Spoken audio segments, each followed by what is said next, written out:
বন্ধুরা, আমি সুমনা। আমার একটি নতুন ব্লগে তোমাদের অনেক অনেক স্বাগত আর অনেক অনেক ভালোবাসা দিয়ে আজকে ভিডিওটা শুরু করছি। আশা করি তোমরা সবাই ভালো আছো, সুস্থ আছো। তো আমরাও ভালো আছি। কালকে কাজ কিছুটা এগিয়ে রেখেছিলাম। এই যে 3টে শোকেসের জায়গা গুছিয়েছি, ওই ওপরে আর কি ওগুলোর মধ্যে বাসন রেখে ভালো করে কাপড় দিয়ে ঢেকে নিয়েছি। আর এই ভিজা মাথায় আর কি ঝুড়ির মধ্যে সব ওষুধপত্র রেখেছি। আর এই যে গোপাল ঠাকুরকে পাশেই রেখে দিয়েছি। আর যে ফ্রিজে মাথায় 2খানা ফুল ছিল না, ফুলের সাজিম টাইপের, তো সাজি মতন আর কি, ওগুলোকে কী বলে নিজেও জানি না, তো ফুলের গাছ আর কি। তো যাই হোক, ওই গাছ দুটোকে নিচে নামিয়ে রেখেছি। ওগুলো তো পরিষ্কার করতে হবে, ধুলো পড়ে একদম অবস্থা খারাপ। তো ওইগুলো পরে আর কি পরিষ্কার করব সময় পেলে। আজকে মনে হয় না সময় পাবো, তো গুছিয়ে সরিয়ে রেখেছি, যখন সময় পাবো তখনই ধুয়ে দেবো। আর আজকে না এই গ্যাসের এখানটা ধরবো ভাবি, ধরাই হয়ে ওঠে না, কিন্তু আজকেই পরিষ্কার করেই ফেললাম। বিশাল নোংরা হয়েছে। এই 2-3 দিন ধরে এক নাগাড়ে বৃষ্টি হয়েছে, মানে কি বলবো, এপাশ দিয়ে ওপাশ দিয়ে সব নোংরা এসছে ছিটা দিয়ে, জানলা দিয়ে, তো সব এসে এখানে জমা হয়। তো আর এই গ্যাসের পেছনটা বিশাল নোংরা করে, তার মধ্যে ইঁদুরে খুব জ্বালাতন করে গো। এই খাবার যখন সবজি নিয়ে চলে যায়, তখন এই গ্যাসের পেছনে ফেলে দেয়, গ্যাসের তলায় ফেলে রাখে, তারপরে শোকেসের পেছনে, এরকম জায়গায় ফেলে রাখে, মানে ঘরটা পুরো নোংরা করে ধুয়ে দেয়। কি আর করা যাবে বলো, ইঁদুরের জ্বালাতনে ভীষণ জ্বালায় গো। তো যাই হোক, গ্যাসটার এই জায়গাটা আজকে পরিষ্কার করলাম। পরিষ্কার করে এই যে ঝাড় দিয়ে সব ফেলে দিয়ে একবারে জায়গাটা মুছে টুছে পরিষ্কার করে নিলাম। কি কি বলবা, কি বলো? হ্যাঁ, এটা আমি আর আমার মা, তাই না মা? হ্যাঁ, দিছো।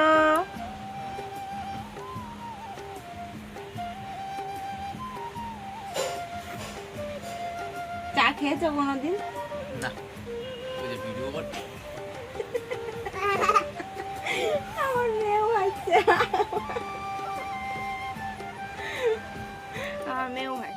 সব কাজকর্ম সেরে স্নানটা সেরে নিলাম, নিয়ে তারপরে এসে ভাতটা বসিয়ে তারপরেই দেখি যে কৃষ্ণদা এসেছে, মানে আমার বরমশাইয়ের বন্ধু এসেছে।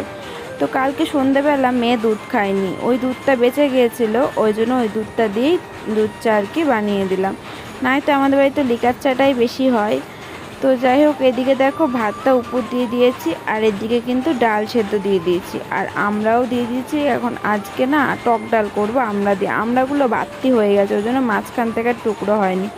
ডালটা সেদ্ধ হওয়ার পরেই আর কি আমড়াগুলো দিয়ে দিয়েছি। তো ডাল একবারে সম্বাদ দিয়ে আর কি রেখে দিয়েছি। আর তারপরে বসালাম দেখো পটল ভাজা। আজকে কিন্তু সিম্পল মেনু হবে, এই যে ডাল, পটল ভাজা, আর হলো মাংস রান্না করব। এই যে মাংস ম্যারিনেট করে রেখেছি মশলা দিয়ে সব।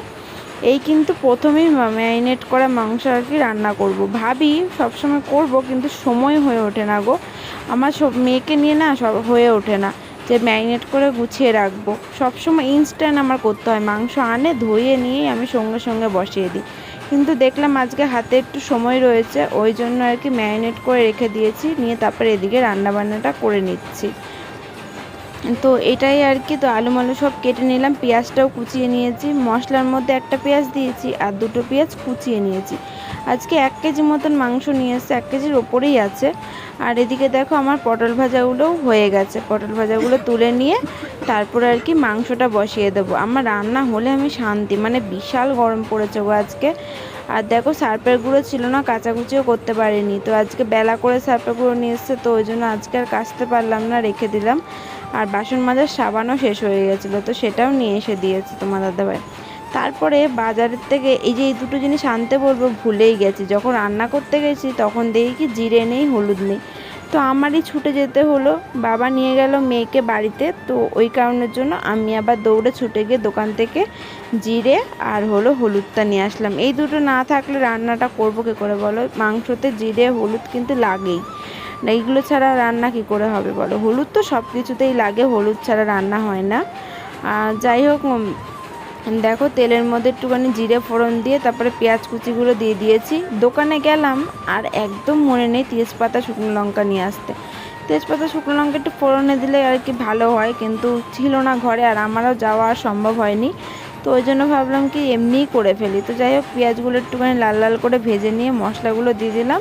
তারপরে দেখো ম্যারিনেট করা যে মাংসটা ওটাও দিয়ে দিলাম। তো এখন ভালো করে যতক্ষণ না কষে আসছে, তো আলুটাও দিয়ে দিলাম, ভাজা আলুগুলো। তারপরে একবারে সব নাড়িয়ে চাড়িয়ে ভালো করে কষিয়ে নিয়ে অল্প করে জল দিয়ে আর কি ফুটিয়ে নামিয়ে নেব। বেশি আর কি জল দেবো না, কারণ যেহেতু টক ডাল করেছি ওই জন্য কষা কষা মাংস করব। আর তারপরে বাবাকে দিয়ে একটু মিষ্টি আনিয়ে নিলাম, যেহেতু আজকে দাদা আসবে। কালকে দাদাকে নেমন্তন্ন করেছি, আজকে যেহেতু রাখি, তো রাখি পরাবো। তো আজকে আমার মানে যাওয়ার মতন অবস্থা নেই, কারণ বাইরে বৃষ্টি হয়েই যাচ্ছে। বাইরে পুরো জল জমে গেছে আমাদের উঠোনটাতে। তো আমার যাওয়া সম্ভব হয়নি, ওই জন্য দাদাকে ডেকে নিয়েছিলাম। তো দেখো দাদা চলে এসছে। আমার কিন্তু রান্নাবান্না করে বাসন মাজা সব গুছানো হয়ে গেছে। যখন বাসনটা মাজছিলাম তখনই দাদা ঢুকেছে। তো যাই হোক এখন আর কি দাদাকে একটু রাখিটা পরিয়ে নিই। তো দেখো মিষ্টিগুলো গুছিয়ে নিচ্ছি। আজকে দোকানে বাবা গিয়ে এসে বলছে আর কি দোকানে মিষ্টি পাওয়া যাচ্ছে না। এই যে রাখি, ভাইফোঁটা এই সবের সময় না মিষ্টি দোকানে থাকেই না, খুবই অসুবিধা হয়ে যায় তখন। তার জন্য কী বলতো, সকাল সকাল মিষ্টি নিয়ে আসাই ভালো। কিন্তু এই আজকে আমার বেলা হয়ে গেছে, বাবার কাজে ছিল না, ওই জন্য আর কি। তো যাই হোক মিষ্টিটা এনে দেওয়ার পরে এই যে এখন দাদাকে আর কি রাখিটা পরিয়ে নিলাম। তো রাখি পরানো হয়ে গেছে, তো এখন খেতে দিয়ে দেবো। বলেছিলাম সকাল সকাল আসতে, ও এসছে বেলা করে। তো যাই হোক আমি আর এই প্রথম বলো থেকে কি নিজের হাতে সব রান্না করে দাদাকে খাওয়াচ্ছি। বিয়ে হয়েছে ঠিকই, এত বছর হলো, কিন্তু কি বলো তো দাদাকে কোনোদিনও নিজের হাতে সব রান্না করে খাওয়ানোই হয়নি আর কি। আমার শাশুড়ি মা সবসময় রান্না করতো, ও এসে সেই রান্না খেয়েছে, কিন্তু আমার হাতে রান্না পুরোপুরি সব এসে খায়নি। এই প্রথম আর কি আজকে আমার হাতের আর কি রান্নাবান্না ও খাবে। তো বললো যে খেয়ে ভালোই হয়েছে, কিন্তু এই যে ঠান্ডা লেগেছে যে ওই জন্য খেতেই পারে না, এই খেয়েছে অল্প একটু। আর এমনিও দাদার অনেক খাওয়া কমে গেছে গো, আগের মতন আর খেতেই পারে না এখন আর কি। আর তারপরে দেখো আমার ননদ চলে এসেছে, বাবাও এসে, বাবাকে অনেক আগে আসতে বলেছিলাম, অনেক বেলা করে এসেছে বাবা। বোন আসলো তারপরে এসেছে আর কি। যাই হোক বাবাকে খেতে দিয়ে দিলাম, আর বোন তো দাদাকে মানে আমার বরমশাইকে আর কি রাখি পরিয়ে দিয়ে তারপরে খাবে দুজনা।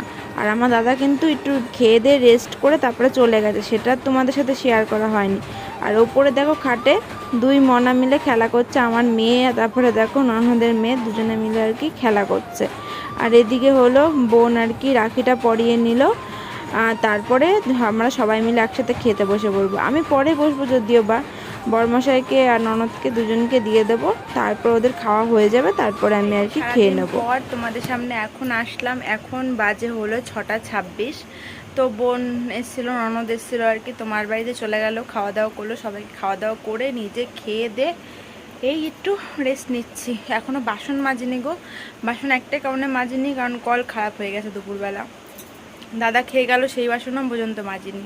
তো কি করব, এই যে সব আর কি ওই যে গামলা দেখছো, ওই গামলায় করে সব বাসন রেখে দিয়েছি। কি আর করা যাবে বলো, ওর মধ্যে রেখে দিয়েছি। এগুলো সব আর কি কল ঠিক করবে, তোমাদের ভাই ঠিক করার চেষ্টা করলো, হলো না। আর এখন সময়ও নেই, যেন চলে গেল কাজে, নদীর থেকে স্নান করে আসলো, আর বললো রাত্রেবেলা এসে তারপর ঠিক করবে। তো তারপরেই মাজা ঘষা করবো, রাত্রেবেলা ঠিক হোক, তারপরে চলো তোমাদের সাথে আবার পরে দেখা হচ্ছে। এখন একটু রেস্ট নেবো গো, একদম শরীর ভালো লাগছে না। আর ওই যে আমার মেয়ে ঘুমিয়ে পড়েছে, ঘুমাচ্ছে আর কি। তো আমিও একটু পাশে গিয়ে একটু শোবো, বিশাল শরীর খারাপ লাগছে গো, সারাদিন একটু খাটে শুতে পারিনি, একটুখানি শরীরে রেস্ট দিইনি। এখন একটু শোবো, আর শোবো কি ভিডিও এডিট করা আছে, আবার 8টার সময় আবার ভিডিও পোস্ট করতে হবে, 6:27 বেজেই গেছে। তো চলো পরে আবার দেখা হবে। রাতে বায়না উঠেছে বাবার কাছে ঘুমাবে, তাই আমার কাছে কিছুতেই থাকলো না, আর বাবা কাছ থেকে এসে লাফিয়ে চলে গেল বাবার কাছে, ওই যে বাবার ঘাড়ে ঘুমাচ্ছে। আর রাতে আমরা খাওয়া দাওয়া করবো লুচি আর মাংস কিছুটা বেঁচে গেছিলো, আর আমার শ্বশুর বাবা এসে লুচি দিয়ে গেছে। চলো বন্ধুরা আজকের মতন ব্লগটা এখানে শেষ করছি, নেক্সট দিন আবারও দেখা হবে নতুন ভিডিওর সাথে। সবাইকে আজকের মতন টাটা।